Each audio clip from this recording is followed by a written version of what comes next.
Hello and welcome to the Philosopher's Games. In today's episode of Too Long Didn't Read, I want to share my first impressions of Final Fantasy XV, released for the PlayStation 4 and Xbox One. Of course, spoiler free. See this video as a first impressions video and not a full review. Also, my PS4 recording capabilities are quite limited, so I use the first hour Gamescom footage. I won't monetize the video too because of this, so if you like this video, a like would be much appreciated. Thank you. Let's start with some information and the good news. Final Fantasy XV is actually a good JRPG. If you are interested in JRPGs but have never played a Final Fantasy, I recommend trying it out. Almost all Final Fantasy games are standalone games and not really connected to each other, besides a few concepts, names and creatures, so you can start with any Final Fantasy you want.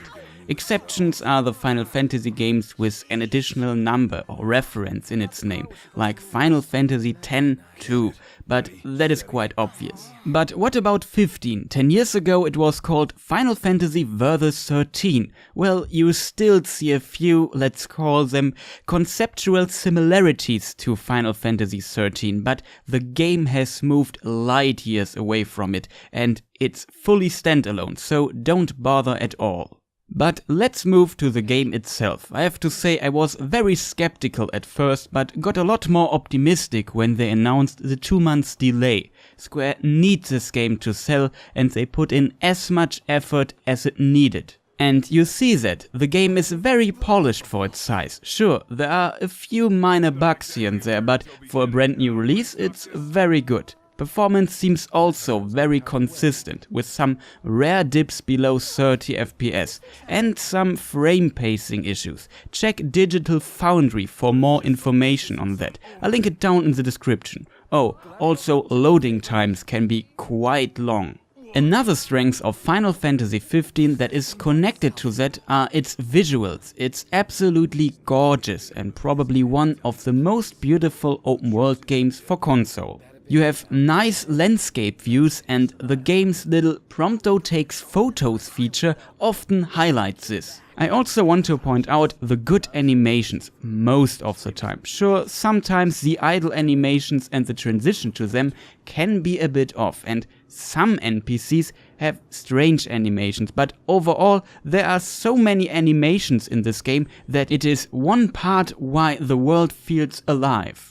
On top of that, you have a great soundtrack and can listen to selected songs from the previous Final Fantasy games. Speaking of world, the open world is quite huge, with lots of stuff to explore and tons of shops and NPCs, at least in the first 2/3 of the game's main story. Later it leaves the open world concept completely, but you can still return to it.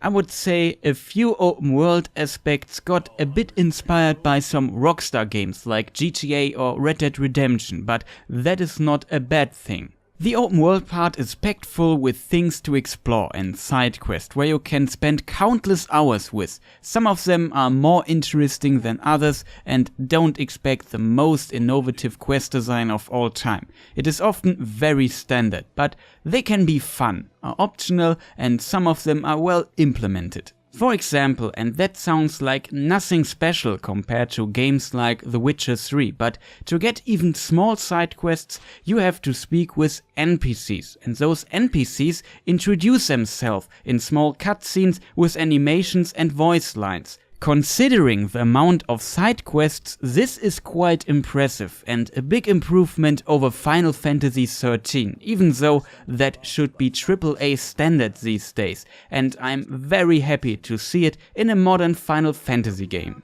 Now let's talk about the most important thing, the combat. This was a part of the game I was most skeptical about. I wouldn't call it the greatest combat system of all time, but it is far better than I expected.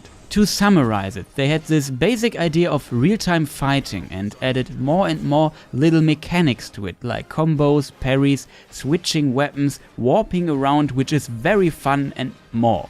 So it has enough mechanical depth and you have to learn mastering it a bit, which means it can be fun enough through a long game. The problem is, through all of this, it feels sometimes a bit messy and chaotic, especially in close combat situations like in caves. It becomes even more messy and chaotic.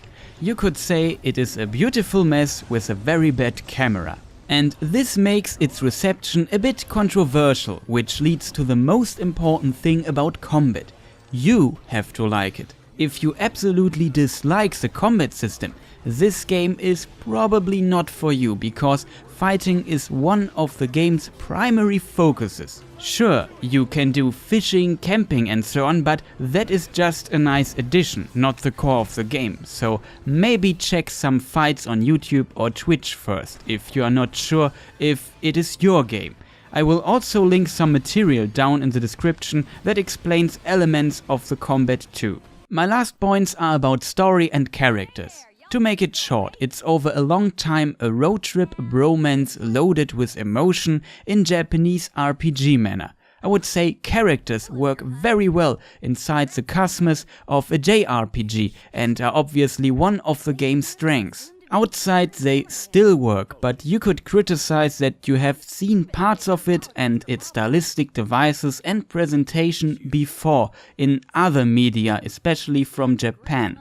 Obviously, it is very Japanese, and that is why I said the cosmos of JRPGs. If you don't like JRPGs or the style of how they generate emotion inside this genre, this game won't change it. Same goes with the story. It is typically JRPG with shiploads of exposition. I would also say overall you can see at the story and even the split of open world and linear world what a mess the development of this game must have been. But they somehow made it work, and I wouldn't call the story terrible, but it sometimes feels they originally planned a different path here and there with it. It's also very confusing, so watching the Kingsglaive movie helps a lot understanding it. Also, this game is packed full with references to other JRPGs or the Final Fantasy series itself.